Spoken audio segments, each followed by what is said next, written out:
Tonight, you're in for a treat. I got to see this presentation earlier today, and it was spectacular. It's a presentation on the economic value of building a downtown. But before we get into that, I want to introduce somebody that needs no introduction, our mayor of this fine city, Mayor Rex Harden, who is also knows a little something about planning. He's a member of the Broward County Planning Council. Mayor. Thank you so much. Appreciate it. And welcome, everyone. I tell you, this is indeed a great crowd. It shows the interest that the people of the city of Pompano Beach have in the future of their city. And that's really what we're talking about here tonight, is the future of our city, what we can make it into. And this is all based on factual data. This is not just somebody's idea. This is what you're going to see tonight is real data, real results that have happened, and real results of what could happen for the city of Pompano Beach. And that's what this is all about, is telling folks what we can have out there. It's not trying to force feed something. This is a collaborative effort. This is a step in the process of getting to a downtown for the city of Pompano Beach, and it's an exciting step. I thank the CRA for putting this entire thing together, because it's important for us to get the information out there. But before I go any further, I'd like to say, just to announce a few folks that I work with on a daily basis to try and make things work in the city of Pompano Beach. It's not a one-man show. I get a lot of credit for being the mayor, but I tell you what, I'm one of six. Without a team effort, nothing happens in the city of Pompano Beach, and that's the folks I work with day in and day out to make good things happen in this city. I'd like to introduce, of course, first, District 2 Commissioner Rhonda Eaton. And then we have District 4 Commissioner Beverly Perkins over in the corner. And I didn't see any other commissioners, but I know we do have former Commissioner Tom McMahon is here. Tom, where are you? There he is. Now, let's see. We also have in the front row, we have Fred Siegel, Broward Soil and Water Conservation Commission. And then over on the corner over here, we have another gentleman who really needs no introduction. He's a pioneer of this city, former mayor of the city of Pompano Beach, mayor of Broward County, Lamar Fisher. Yes.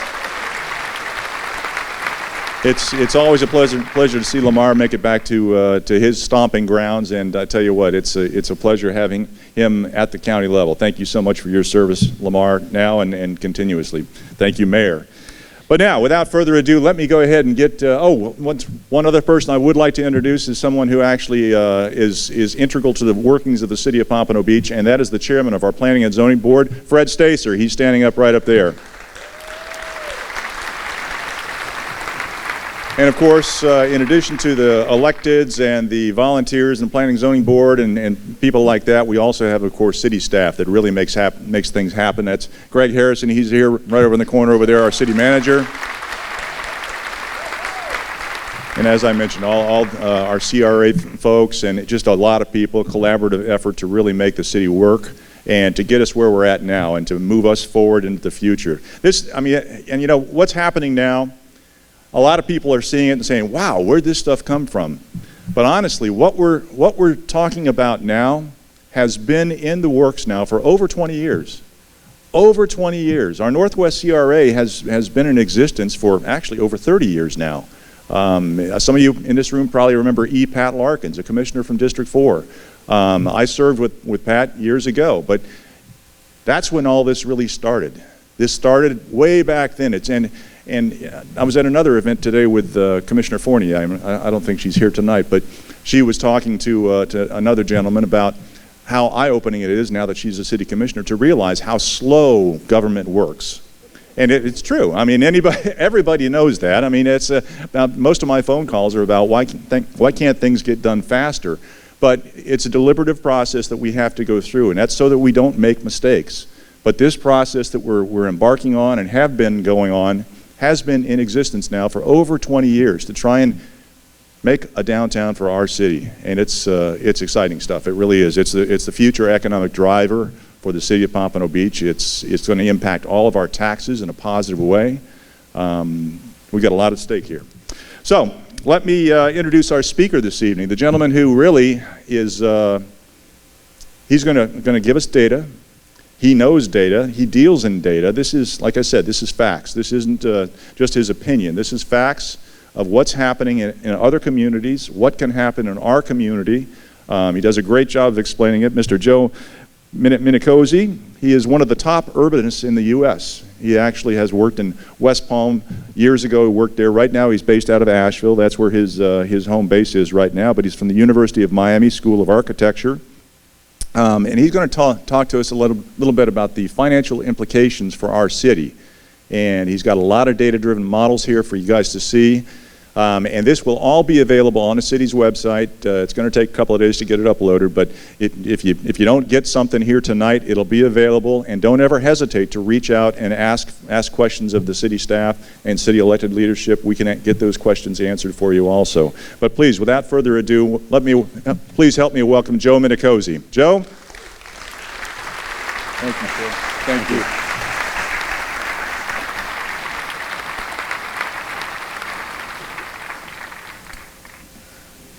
Thank you all for coming out. You're nerds. I'm going to be talking about taxes. I know that you could be doing other things in your evening, so bear with me. I'll try to keep this entertaining. I'm going to show a lot of pictures, a lot of information. This will all be a PDF that you can get after the show.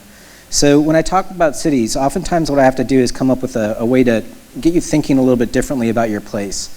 And what sort of resonates with me is thinking of my own DNA, or how I started my life. So this is how I started my life. When I had hair. There's actually a barrette in my hair right there, but this is my trajectory. I'm going to be my grandfather whether I like it or not. There's a lot of things I can't change in my DNA to become Papa, or more importantly, this guy, my dad. I'm genetically Italian. I suffer from that. We also suffer from a predisposition of heart disease in my family. So I know I have that in me, right? So you all have this in your families. You have things that you can avoid, things that you can't avoid, but you have to plan accordingly for that. So I have to plan when I eat pizza. I love pizza. I have to eat salad and go mountain biking afterward or something like that. I have to do something to balance it out. So as your community grows, you're going to be struggling with these same issues. There are communities that have had the heart attack that you could avoid. There are communities that have eaten the pizza and have had issues. So think about who your grandparent is. Think about the context of all the decisions that lay before you that past leaders have done, because you're dealing with those issues now. And there are consequences to community decisions. So that's my big lesson up front. I'm going to go through a lot of information. I'll circle back to that issue, but I want to talk a little bit about Asheville real quick. Who's been to Asheville? Okay. Is this the Asheville that you saw when you were there? That's the Asheville from 1980. This is the Asheville from 1990. We pretty much boarded up our town and just forgot about it. Asheville had a downtown. We were the second largest city in North Carolina, and then we just went dormant for 50 years. We basically boarded up those buildings and walked away. We had this bias that we weren't an urban place. We weren't Charleston, we weren't Savannah, we were a rural mountain town. Yet we had a city that we basically neglected. I worked for this guy's company, Julian Price. Julian inherited about $15 million and put it into a for-profit real estate development company. He didn't need to do that with his wealth, but he wanted to do something that produced wealth in the community. So 75% of the money that we used of his went into fixing buildings, and 25% went into seeding entrepreneurs. But basically taking buildings and rehabbing them, if you will. If anybody's been to the Orange Peel, it's one of the top 5 nightclubs in the entire country. That's ours. We started the first vegetarian restaurant, but it was basically building things that our community was wanted, if you will. But what we found ourselves constantly doing was talking to the community about what we're doing and how it all relates. So if we're a business doing this, what's the city? So if you look up the word incorporate in the Oxford American Dictionary, it says to constitute a company, a city, or other organization as legal corporation. So by law, our government is a form of a corporation. Your city is incorporated, your county is incorporated, your state is incorporated, our entire country is incorporated. Joe Biden said this on the Stephen Colbert Show: the United States is the largest corporation in the world. I'm such a nerd, I went and looked it up. That's the actual, right there on the bottom of the slide, that's the code for the legal nerds in the audience. We are a federal corporation. Now, this isn't to say that we're a capitalist corporation, we're a social corporation. There is a cash flow that we pay in taxes as a right to use property, and we have to pay for the services that are provided. We have to work that out in the public discourse. So my city, Asheville, is worth $14 billion, which is 7 times the value of Ted Turner. Does Ted Turner just look at Facebook to make a decision? Of course not. You know, he's looking at data and making decisions. Sure, he's going to look at Facebook, but he's going to start with a data-driven discussion. So my city is a finite boundary of land that has to be managed. All those acres are what we have. You all are landlocked. You know, Pompano can't grow in other directions. Broward County can't grow in other directions either. So the land that you have is the land that you have. Those acres are what matters. And when you talk to farmers, farmers are always talking about land economics. What's the crop yield per acre, the water per acre, the labor per acre? We can do the same thing with the city. So this is one of our buildings. We rehabbed this building. We put in ground floor retail, second floor office, and upper stories residential. The city did the streetscape project. So thank you, city, for the garbage can, the bike rack, 2 benches, and a street tree.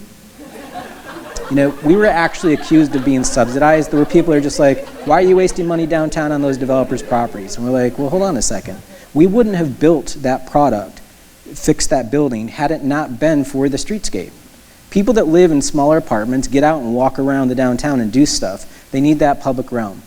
So, but we took the building from $300,000 of value to $11 million of value. So what the city got out of our building is 3,500% more taxes. That's our return on investment for that sidewalk, right? Go out and buy 3,500% more bike racks. We don't care. You know, build your community's wealth this way. But people have biases. They're like, well, Joe, that's $11 million. We've got this Walmart over here at $20 million. That's double the value of our building, right? If we just took it at face value, that's true. But we have to realize how much of my farm did Walmart blow through versus our building. So Walmart took 34 acres. Our building's on 0.2 acres. So that's an apples and oranges conversation. Rather than take that full value, let's look at the taxes per acre. What are we producing apples to apples? We're producing 100 times more property taxes than Walmart, double the retail sales. Who would have thought that a furniture store, a beauty salon, and a tattoo shop are twice the productivity of a Walmart? That's a fact. We've got more residents, we've also got more jobs.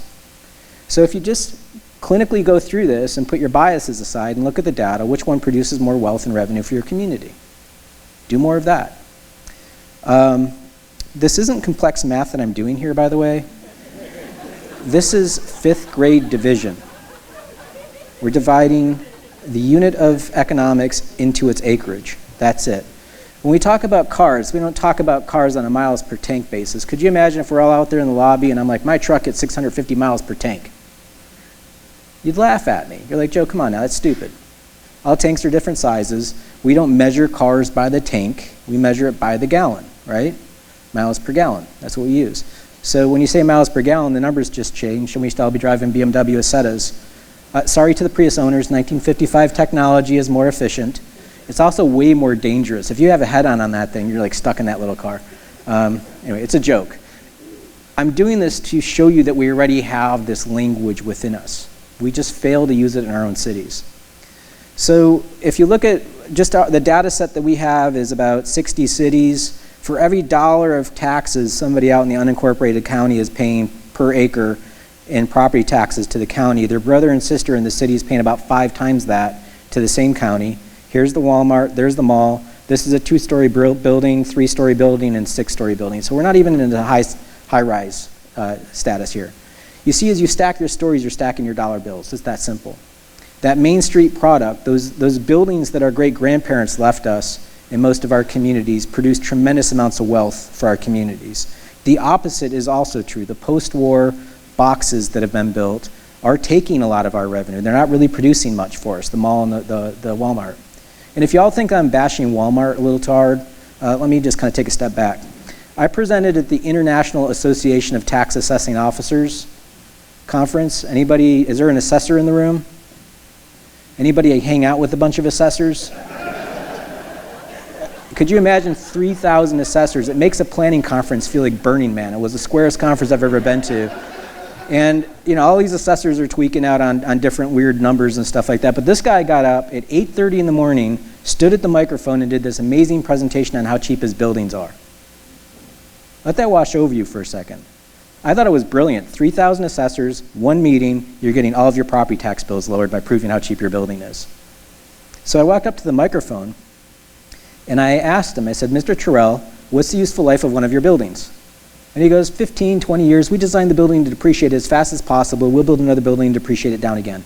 We don't care about the buildings are throwaway for us. It's all about the transportation system and getting to the consumer. The buildings are trash. The average Walmart consumes more in police services than it pays in property taxes, period. Don't hate the player, hate the game. They figured out the game. It's your corporation, remember. So just ask yourself, is that 15-year relationship good enough for you? It's your choice. I don't care what you decide, but make sure you're consciously deciding that. That's like the relationship you're going to have with a cat, 15 years. Sorry, I'm a dog person. It's a joke. We're not thinking of the long-term obligations and choices that are happening right in front of our face, and the evidence is there if we understand the system. So I would say people don't understand this stuff, mostly because we don't look at it the right way or we don't see the data in a certain way. So if I can show you your brain, and you've got your creative thought processes in green versus your brainstem activity in blue, I can do a snapshot inside your skull. Can I do an economic MRI of your place? So this is my county here. This is Buncombe County. We've got Mount Mitchell Federal Park right here. It's all non-taxable, so it's not paying taxes. I don't care about it. It's just a big old park. Down here, I've got this park, Mount Pisgah. I've got low value in green. This is all a big ivy up here community. And then as you go down here, you got this big purple splotch. This is the Biltmore Estate. That's America's largest house. When the Vanderbilts show up, the Cecils, when they show up at a council meeting, we all genuflect and thank them for their time. Their house is worth $100 million. Isn't that cool? Their house is also 180,000 square feet. Anybody have a 180,000 square foot house in here? How about a 120,000 square foot house? They got the biggest gas tank. It's also sitting on 8,000 acres of land. So it's the wrong way of looking at real estate. Rather than total value, here's value per acre. And I'll just show it to you in 3D. Anybody want to guess where downtown is? The big purple thing. I was on our downtown association board, and our state legislator, this is like 2011, he called our city a cesspool of sin. It was really easy for him to do that because I've got 2 voters out in the county for every 1 voter in the city. So he was playing to the politics of that. Now, in defense of folks that live out here in Fairview, right there, they have no idea. They think that they're paying high taxes because they might know somebody out here in Hickory Nut Gap or something like that. They have no idea what we're paying in county taxes. Remember, we're all in the same county. We're all paying 6 mills straight across this model. So the downtown is the biggest contributor in county taxes, period. So how about a box of chocolates? Maybe a thank you card. Why do you got to hate on us?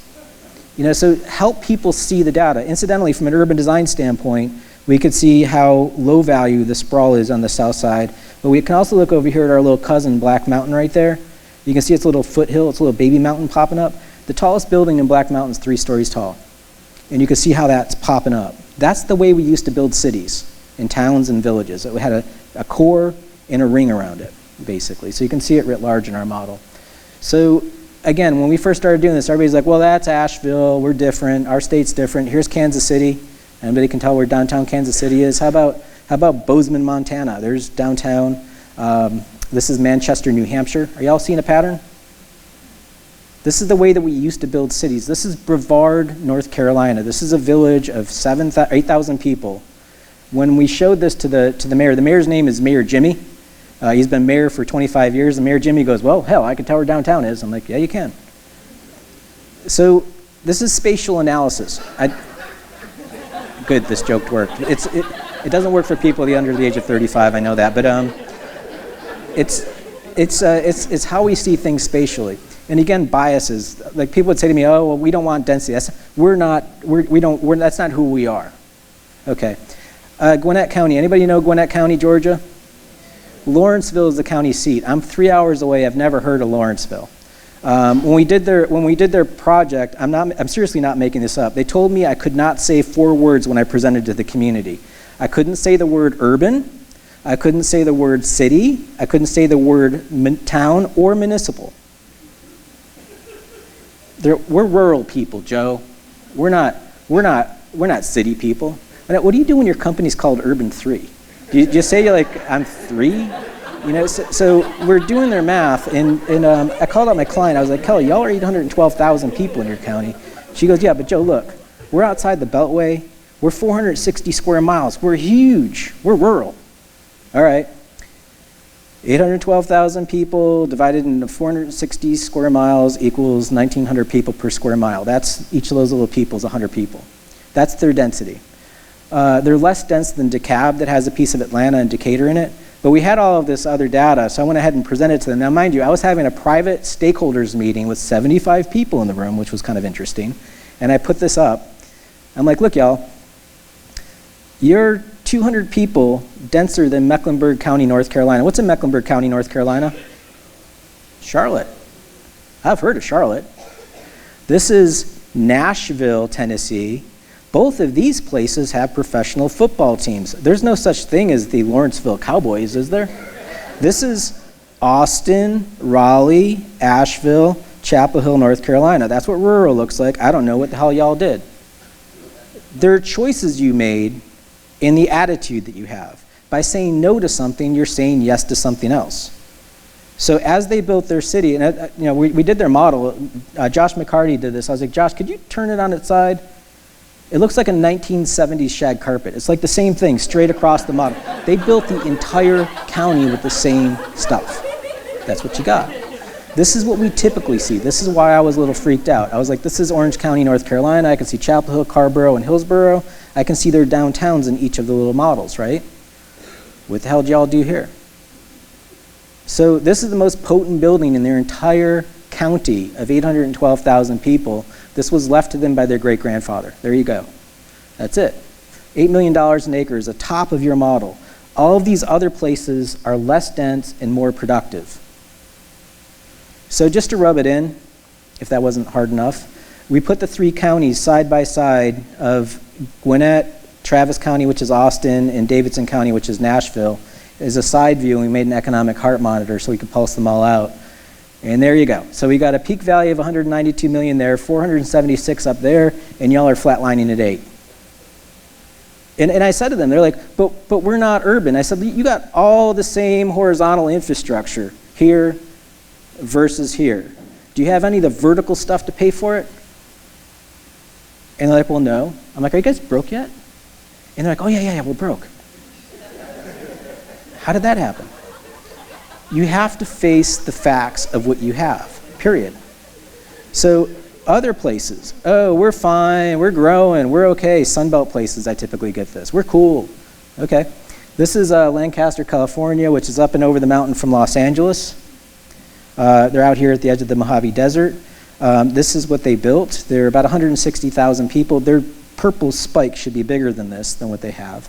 But what was crazy to me is they built in their city 953 miles of roads. I don't know what a mile looks like, so we put it on a map.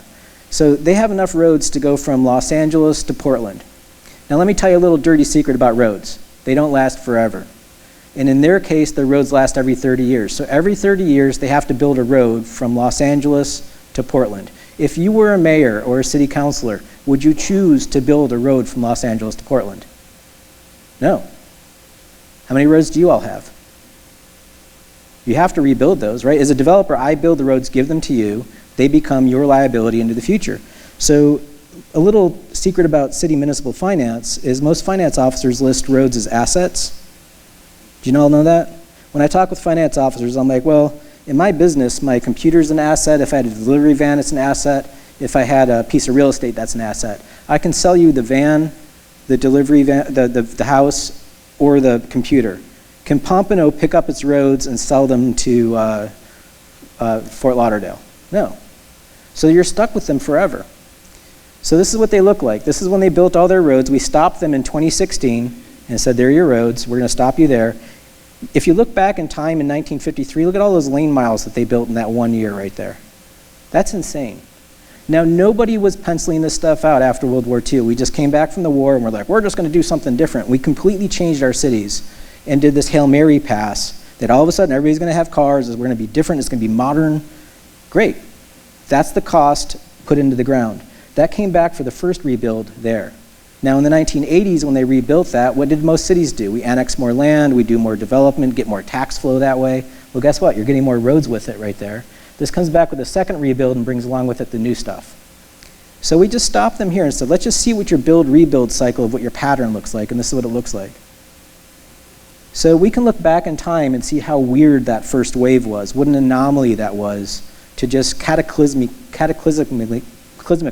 change our community. And then we doubled down on it in the 80s, and now it's getting bigger and bigger. And now notice, I'm not adding more roads to this. It's compounding on itself, and this is not changed with inflation, which is dramatically would make this different. Also, we're running out of fossil fuels to build the roads. Roads are produced with a byproduct of producing gasoline. So as we electrify our vehicles, it's going to become really expensive to maintain our roads. So this is if you flush their money into their system, green is what they can afford and red is what they can't. Cities are going to have to make some hard choices about what we're carrying and how to pay for it. So it's an American paradigm of how we've done this. And this isn't to blame anybody. This is just the pattern that we've done. So look backward, look forward. How is this changing? Now, I know this is super depressing. I apologize. What are ways out of this? So in Eugene, Oregon, this is their model. This is floating their whole city in a lake, or in the intercoastal, if you will, for y'all to make it local. This is looking at the side. What's coming up above the water is the taxes coming out of the ground. This is the cost for folks that live out there. That's their choice to live out there. So if I look at the revenue of what you pay and what you consume, we can net that out. And this is the top view of the model. What's black is net positive. What's red is net negative. And so you can see, definitely do more stuff downtown. If you lift this whole model up like you're looking for a salamander under a rock, this is what you see in the bottom of the model. That's the spread of subsidy in their community. This is the cash flow of a $36 billion corporation and how it operates. So this slide here is, I call it the Brady Bunch slide, but it's residential, commercial, and mixed use, low density, medium density, high density. In their community, this is the sticker prices. So the average single family house is subsidized to the tune of $1,400 an acre. And this is not new. We've known this since the 60s. So this is just making it real for them so they can cash flow it. And I understand, you want a house, that's cool. Show of hands who in this room, or just show of hands who lives in a multifamily in this room. That's pretty good. So we got about maybe 10% of the audience. So you can't have 80% of your land use in subsidy. So you have to build that wealth somewhere. So those of us that raised our hands, we're actually paying a more productive share with the infrastructure we consume. So definitely do more stuff downtown. But one of the things that we recommended, if you look at the north of their model up there, is this thing called Crescent Village. Just find 4 more places to just build little piles of productivity. And this isn't to say that everybody needs to move into it. It's just capitalize on that opportunity, but also understand the land use economics. So this is something that we recommend in most communities. You're already doing this with your CRAs, but it's also how we need to think about government needs to shift. So what I've just shown you is a GIS model. It's a Geographic Information Systems software. You all have it in your offices, just use it. But we already realize that we've been operating off an old system of government, and that's now changing to new technology. So keep up with it. So to you all, I know they've gone a while before I get to Florida, but here we are. This is how everybody operates locally. So these are all the states across the bottom. Red is property tax, green is retail tax, blue at the top is like income tax or some other state distribution. Ohio charges a local income tax, so does Kansas City, Missouri. But you basically live off mostly property taxes, which are in red here. When we do analysis, we have to figure out how a state's taxes work. So who knows do you know your full assessment system and how it all operates? So here's how you guys operate. Well, first off, we're basically a simple straight line system. Our assessed value equals our taxable value. There's exemptions like if you're military, and then we can mess with the tax rate, and that's it. We don't have homeowner exemption the way that y'all do. You all have homeowners exemptions, the same military exemptions, senior exemptions, and stuff like that. But for value, this is the way it pencils out. $100,000 of value. Your taxable value for commercial is going to be 100. Your residential is going to be 100, unless you're a homeowner. Then you get $50,000 off the top. So for renters, sorry, you don't get the exemption. We actually put that tax burden on the folks that can least afford it if they're in the rental pool, or at least you all do here in Florida. There is a $25,000 exemption for the schools district, where that's removed. But then your millage rate is 5 mils to the city of Pompano, 6 mils to the school, and 11 mils to the county. So you're paying double the tax to the county than the city. So it's good to see that you have county representatives in here. Keep that conversation going with Broward, and it's hopefully less hostile than what we have in Asheville. But this is the way the tax bill pencils out for residential versus commercial on that $100,000 of value.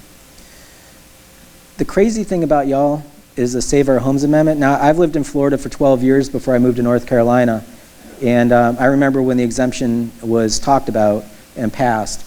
But basically, this is what we as Floridians voted to do, which is put a cap on the growth of value of your properties. So in residential, it's 3% or CPI, which is ever lower of the two. That's awesome, isn't it? I don't want to pay taxes. Cool. Commercial, however, is paying 3 times that at 10% growth, right? So commercial is going to take off faster. This is where you're getting your money to pay for your city, not the residential stuff. The other thing that's kind of crazy, and this is from Brevard, Florida, they made this awesome little chart. This is the run-up to the recession. The market takes off and goes up here. The assessed value, however, can stay at 3% or CPI, which is ever lower of the two. So you don't feel the burden of what's going on in the marketplace if you're lucky enough to own a home. That's awesome. But then we all lived through the recession, and it cratered, and then the markets took back off again, right? Your assessment, however, cratered, and then could only climb back out at 3% or CPI, which is ever lower of the two. So there's a perverse incentive for you all to actually make more people show up, because you got to put the burden on somebody. Because what's the price of gasoline following? Is it following the red line or the blue line? It's following the blue line. What's the price of buying a desk for an office for someone on staff, or buying a vest for a police officer? Is it the blue line or the red line? So we can't afford our government because of this constriction that we put on our revenue. So we all voted on. So CPI in 2021 was 1.4%. DOT at the same time was tracking asphalt prices. Asphalt's growing at 3% a year, and your CPI that year was 1.4. So the minute you put down a piece of asphalt, you actually are upside down financially if you stay static with the people that are currently in this community. And just for fun, just to rub it in a little bit, I went to look at the Federal Reserve. Last year, the CPI was 280, and at the end of 2022, it turned up to 360. That's a 30% increase in the cost of asphalt in 1 year alone. How is that anywhere near CPI or 3%? So just bear in mind, when you talk to your elected officials, this is what's going on in their budget. They can't make more money happen magically with these state constraints. And these are all things that we as Floridians did to ourselves. We basically shot ourselves in the foot. So be careful what you ask for. Pompano, we're working with your CRA to model what your plan is doing, the steps of your CRA to reduce blight, improve economic health, and encourage public and private development. So going through your numbers, here's Broward County in total value. You see the big parcels by the highway, by I-95 are super valuable, but here's the per acre. The heat shifts to Fort Lauderdale on the coast. Here it is in 3D. What you'd expect, right? You'd expect the ocean to produce a lot of value. The value doesn't disappear in the ocean, it just slides to the beach. But what's kind of interesting here is downtown Fort Lauderdale, which is deeper in, is actually more productive than the beach stuff. So your county is really peaking out over on Las Olas versus the coast. Here's Pompano, total value, value per acre, 3D version of that. Big geographic features of 95, the airport. But you can see that you do have some value coming inward into your community, but then it flattens out real quick. Taxable, non-taxable, your county's about 80% non-taxable. Now, to be fair, a lot of that's the Everglades. You don't want to build in it anyway, or you shouldn't. And so when you cut off the Everglades, you're looking at about 27% of your county is non-taxable. There isn't a perfect number here. I just want you to be aware of this. This is your schools, your parks. These are things that you want to hold your community values in. Your city is about 21% non-taxable. And then inside your CRAs, you're looking at about 28% in the Northwest CRA and about 10% in the East CRA, which basically hugs down Atlantic here. So that's kind of where you're at there. from a value standpoint, one of the things that we like to give each community is a measurement of what you are in the footprint of your county. So as Broward County, y'all are Broward County taxpayers, you're taking up about 6% of the county, you're producing 7% of the county's property taxes. That's a 1-to-1, a little bit more than 1-to-1 ratio of footprint to punch in the wallet for the county. So that's your production to the county. Your downtown is or your CRA is a footprint, is about 18% of the land area, 13% of your city's value. So that's less than a 1-to-1 ratio of productivity. That is extremely low from a productivity standpoint. Downtown is typically about 1-to-6, so you're very far off there. When you look at the Northwest CRA, it's bigger. It's about 17% of the land area, 9% of the value. That's less than 1-to-1. Now, to be fair, that's a much broader district. It goes into neighborhoods. It's not just a downtown. And the East CRA is doing a little bit better at 1-to-3, still not a 1-to-6. So if you were to ask me, do you have a downtown yet? I would say no. You have to grow it up some to carry the neighborhoods that you have. But taking the CRAs and looking at out in the county, because again, these are going to be producing county taxes, still less than a 1-to-1. And then your East CRA is about 1-to-4. The lesson here is what's good for downtown is going to be great for the city, but it's also unbelievable for the county. The county has less school services, things like that in a downtown traditionally, and you get more of that value. Is this all too nerdy for you all? Is this good? Okay. I like to do Florida Places because there's a really clean kind of value system that we all understand with the ocean. So basically the first, from the ocean to US 1 is about $4 million an acre of value countywide. And then as you step in, you see how it drops down from US 1 to the FEC tracks, about 2.2 million. As you step west of that, it starts to drop down, cuts in half again, FEC to I-95. I-95 to the Pike cuts down to about $1 million. And then from the Pike to the boundary, you're looking at about 800,000. And we just did, for the heck of it, we just did west of the boundary. It's about $1 out there. Just a couple parcels. Anyway, you got a lot of Walmarts. Your Walmarts kind of run the gamut. They average about 800,000. The Walmart on Atlantic is under that at 600,000, so it's not keeping up with the county average. And all of these things are temporal. As I told you, it's all based on time. The newer Walmarts are worth more than the older Walmarts. Your residential land uses, single family, you're pulling about 1.5 million an acre, or a little under double a Walmart in value. There's this term that we use in planning called missing middle. It's the townhouses, stuff that used to happen traditionally when cities grew. If you've been in a town that's got 1920s architecture, you see the little apartment buildings and stuff like that that are 6 units. This is the closest thing that you have to it, but they're actually not bad. So on the left is 1.6 million an acre, on the right is 9. These are 10, 13 million for the Coy residents, townhouses. I couldn't get a good picture of the front because they're gated off, but that's what we got. But that's pulling 6 million on average for that typology. So single family is 1.5, missing middle is about 6 million an acre. Multifamily, I'm just going to go quickly through this, about 12 million an acre. You have some above that, a lot above that actually. So your commercial land use types, back to the Home Depot. Again, these things, it's real simple. If you have a lot of parking, it's going to make the value small. If you have a cheap building, it's going to be low value. This is about 1 million. Your Publix is about 1.3 million. The Pompano City Center is pulling about 1.8 million, a little under 2. So not much more than residential right there. We grabbed the Sawgrass because it's just kind of fun. It's let's call it 4 million. It's got a lot of buildings and it's a lot of square footage. And I don't know if y'all know this, but it was laid out to look like an alligator. I still don't understand how the architects saw that, but there it is. But then check out these guys. The La Veranda is 11 million an acre. The Foundry is 9 million an acre, and the Beach House is 6.6 million an acre. This little strip right here is going from 4 to 8 million an acre across that strip.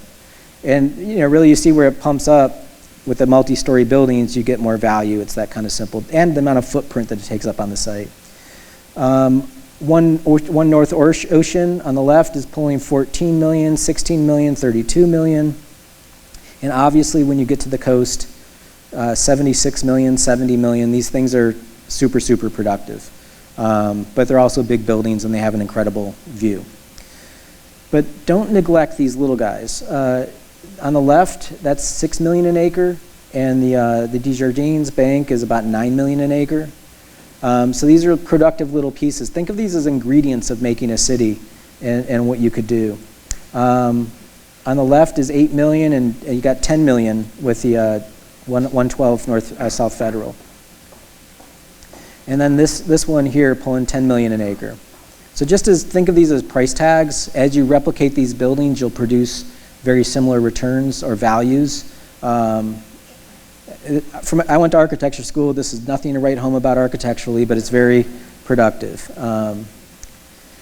So your mixed use stuff is pulling about 12.5 million an acre across your city. Now remember, the single family detached was 1.5, missing middle was 6. So mixed use is doing all right. And then just because they're here, we went ahead and grabbed some of these big things in Hollywood, 40 million to 58 million on the right. Again, big buildings are going to be big producers. This is not rocket science here. This is more Hollywood and then Fort Lauderdale. This is the most potent building in the entire county right there on Las Olas. And it feels a little bit like it fell out of Miami Beach, but there it is. So here they all are on the model, so you can spot them. And again, you'll have this as a PDF that you can take with you. Your industrial land uses take up a lot of space in your community. This is them all on the map. You're pulling 32 million square feet, 80 million square foot of land that they're consuming inside your farm. And it's pulling a total value of about $3 billion of total value. Incidentally, your city's worth $17 billion.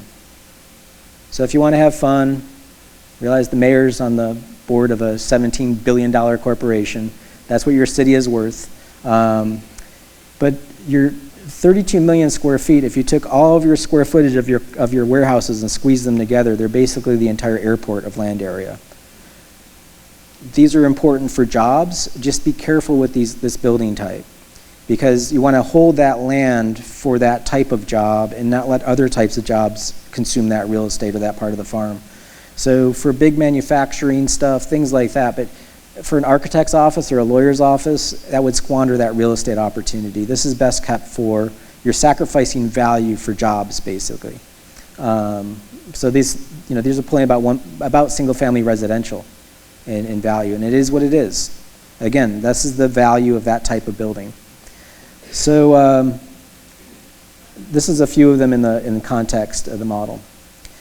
So from a productivity standpoint, let's just compare La Veranda against the Pompano City Center. And I'll just proffer you with this question.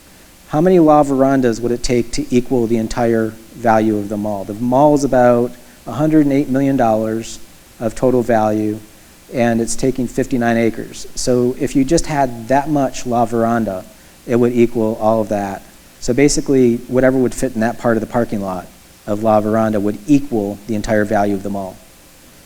So there's an incentive for me when I waste your real estate with big boxes. The more parking I have, the lower the value I have. Even though I have a big number of $102 million, it's actually not the best use of your real estate. So again, bear in mind these decisions are happening all around you.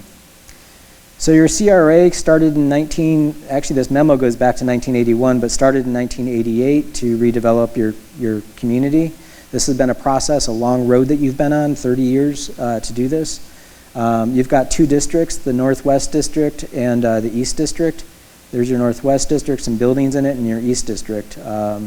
Your current values and your 2013 values. So you are adding value. This building on the left has gone from 1.3 million to 2.5 million per acre.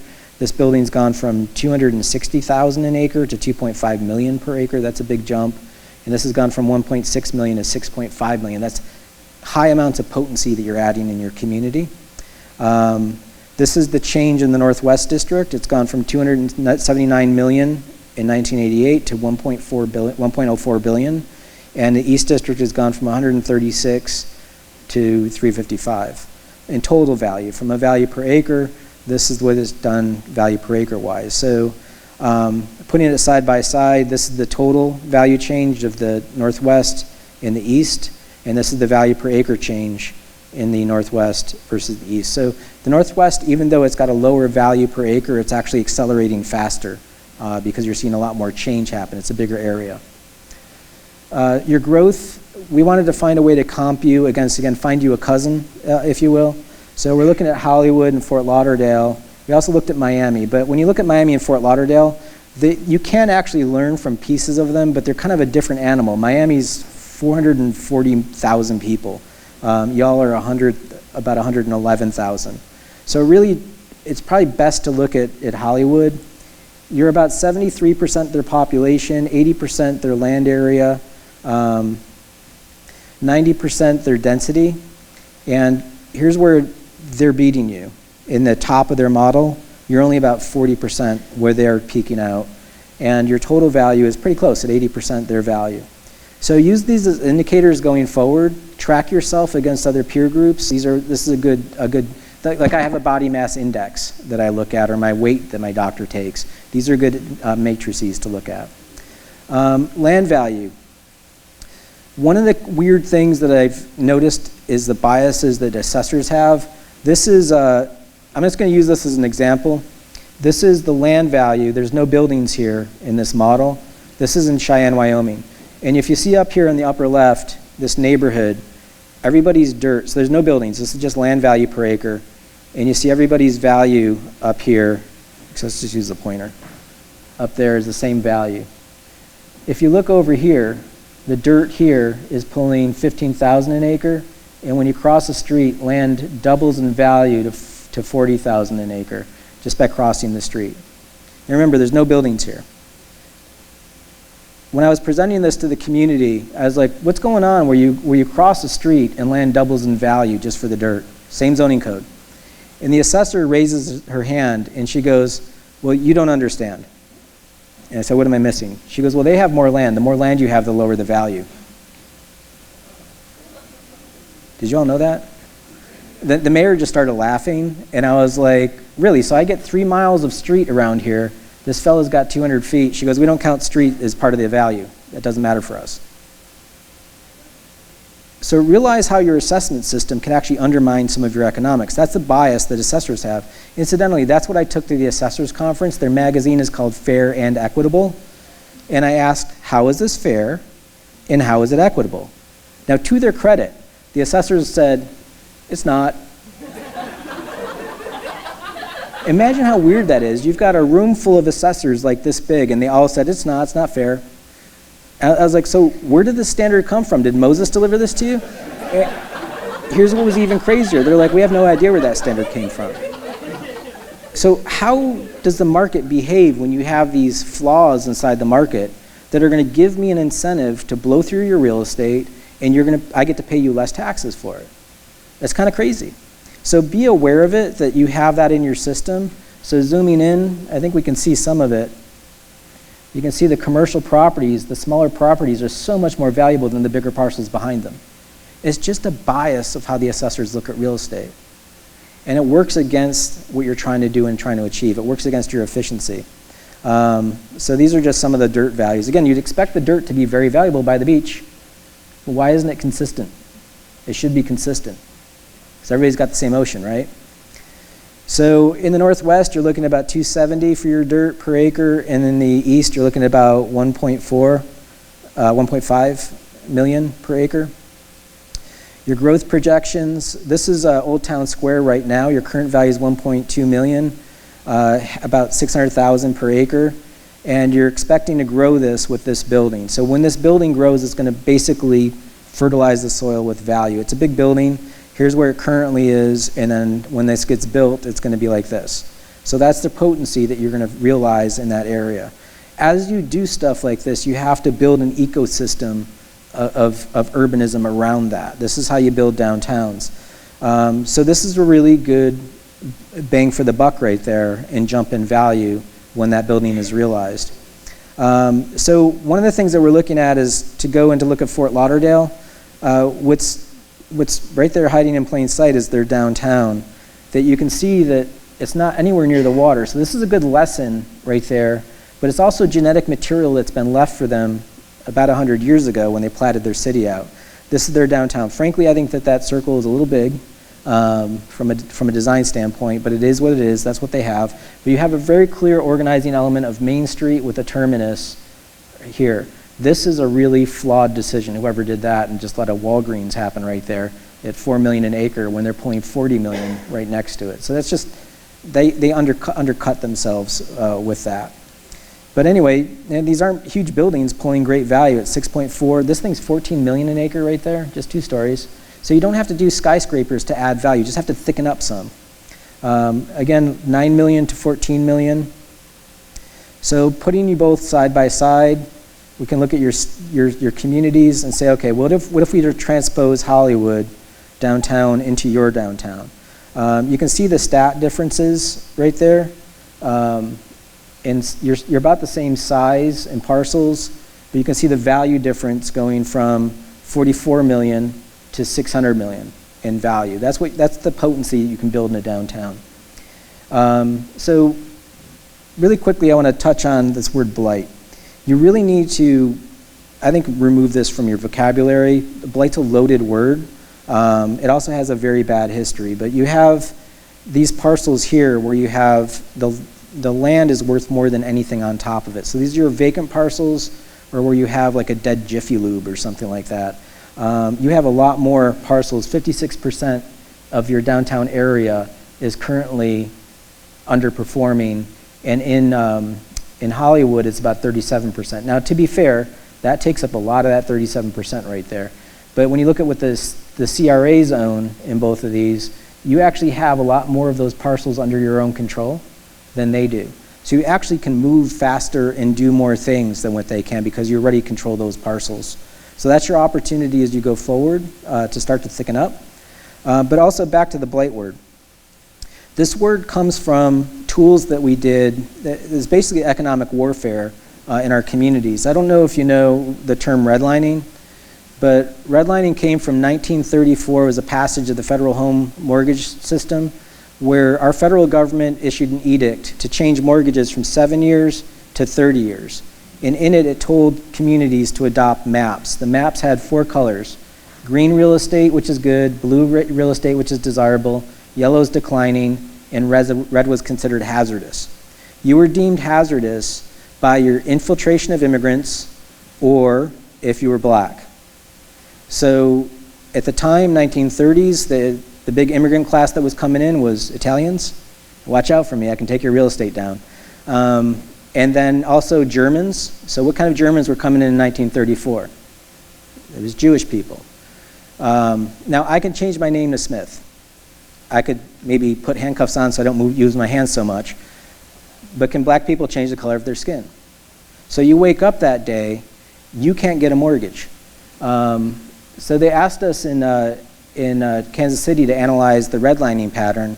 And again, remember, that started in 1934. Redlining didn't stop until 1968. So for 3 successive generations, those families couldn't sell their real estate, they couldn't get a home mortgage loan, they couldn't participate in the economic system that somebody in a green neighborhood or a blue neighborhood could. That's a fact. They asked us to analyze redlining in Kansas City, and I'm like, yeah, I could tell it happened right here. How could I tell? Well, you see all the value right there, and when you cross one street, that's like their version of Atlantic Boulevard. It's a street called Troost. Look at how fast it drops off right there. And sure enough, when you pull up the redline map, I've dropped Troost Avenue on the map. You see east of Troost is heavily redlined. So what ended up happening in that community was this economic punishment of all this loss of real estate. So you see, this is just in the redline neighborhoods. These little freckles are all vacant parcels. So from a taxable standpoint, when you have dirt and you have a building on it, the building's where all the money's coming from taxes. You remove the building, you lose your value. So we said to them, like, you did this to yourself. This is the amount of vacant land that you have in Kansas City, Kansas. That's 7 square miles. If you push all the housing together in Missouri, it's 7 square miles. This is land where you're paying for a road, you've got a garbage truck going by, you've got to plow it, and you've got no taxes coming off of it. That is the same size as Gladstone, Missouri right there, which is 20,000 people. So they're telling me they have a housing problem. I'm like, yeah, you could solve it right there. There you go. So if you look at the model and tapestry the red line back onto it, now remember, we stopped doing this before I was born. And here you are, green, blue, Yellow, you see it drop precipitously, and this takes a haircut in half into the red line neighborhoods. Still today, you have this problem. So in Kansas City, Kansas, they asked us to dig a little deeper. This is a neighborhood called Quindaro, about a half square mile, 732 vacant lots, pulling an average value of $400 for a parcel. That parcel is paying $40 a year in taxes. Not much. When you put a building on it, it's not much better. It's $17,000, but if you do the math on that, $17,000 is 40 times more than the vacant parcel. So there's the recipe for success. If you actually start building housing back in the neighborhood, this could work. But we wanted to put a fine point on the costs of that decision. So their community decided to follow those policies created by our federal government. This is the value of the houses back in 1934. So we just did a little economic fun, gluing the houses back on the property and just saying, well, if these folks just stayed in their house and paid taxes and just were allowed to do what every other neighborhood was allowed to do, how much taxes would you have collected in this one neighborhood? And that's about $30 million. So the choice that their community did to follow racist policies was to write a check for $30 million and flush it down the toilet. That's what it cost in this one neighborhood. To take it from a declining position to leveling it will only take 18 houses. Start small. Find a way to work with the property owners in this neighborhood. Surely there's somebody in the neighborhood that wants to be a builder. Help them build 18 houses. You owe that neighborhood some repair because of the damage you caused it. Work with the folks. So this is a history and a legacy that's through every American city. You all didn't have a red line map, but it kind of rhymes. So this is your 1973 map of your community, and there's your Northwest CRA identified in 1973 as a blighted area. So this happened because of the bank systems followed the exact same patterns in every community. Financiers just stole the policies. What they were doing in Miami, they went ahead and did here in Broward County. So this is your race map in your East District. White folks are kind of a dark tan, black folks are yellow, and you see in the Northwest neighborhood, it's predominantly a black neighborhood. This is a pattern that was done in this neighborhood, and you need to come up with tools beyond the downtown to help this neighborhood out. And that's a legacy effect of the redlining. So to improve your health, taking Hollywood and just saying, what if we just lift it up and drop it over into your downtown and made it happen there? What would it look like? Your current value is about $1.6 billion for your downtown. And it would just be a little corner of the Northwest CRA. You would still need to have a strategy for all of the rest of the CRA to help it out. But if you're to take that and build, this is just literally dropping in downtown Hollywood, it would grow to $2.2 billion. So by messing with, this is your current value of your downtown is 1 to less than 1. Dropping in a Hollywood version of downtown, you're getting to a 1 to 5. Still not a 1 to 6, but a lot closer than less than 1 to 1. So basically you can go from 1.6 to 2.2 by just messing with, 4% of your CRA? A little tiny sliver. So just to close on that, now what? One is productivity responds to the way that you build. The footprint matters, the density matters. Thicken up, you already own the roads. This is the lesson from Lancaster or Eugene. Think about all of that space in the industrial area. Do you need all of it? Is it being used properly? You're paying for all the roads out there and it's not producing a lot of wealth. You're already ripe for opportunity in your CRA. You're already doing stuff and you also control a good chunk of land along your downtown. Keep going. You're in a better position, I think, than Hollywood. The thing is that Hollywood's got an organizing element of a main street that's walkable on both sides and that park. So think of the broader urban design framework. You have that opportunity to do that now. It's not going to be cheap. Y'all built your city already. So now you have to figure out how to think of it this way. It's more complicated to put your carpeting in when you already have all your furniture in your house, right? So if you had laid out your town with a true downtown in the beginning, you would be in better shape. That's what Hollywood did. Y'all basically did most of your growth post-war, and there was an attitude toward a suburban bias to lay out your city that way. So you're stuck with these corridors, not a whole lot of core there. West Palm Beach, you go to West Palm Beach, that downtown was there in the 1920s. We just had to like resuscitate it. Look at siblings. West Palm Beach is a good one as well, but look at your peers and cousins. Be careful of that model. Think of that model and go with intention. You're not going to get it right all at once. It's going to take a lot of work along the way. And keep doing your work and planning. So move forth with that. So just to close, you'll get there. You're already starting. You have the elements of this. And just one thing I want to leave here. This is Asheville downtown, side by side with your downtown. Y'all have been in my downtown, you've walked through it. Look at the population difference. You're actually bigger than us. Would you think that, going to see our downtown? So that's the thing, is like there are lessons here. And finally to close, I call this geo-accounting. Your accountant doesn't care if you buy a boat, right? Your accountant cares if you can afford a boat. So make your decisions. This is your community. You want to put the numbers down. You want to be agnostic about it. These are just numbers. You're going to make mistakes, but plow ahead. I'd strongly recommend reading some of Chuck's books at Strong Towns and following Strong Towns. There's a lot of this data and stories are captured on his website. And thanks for letting me do some math.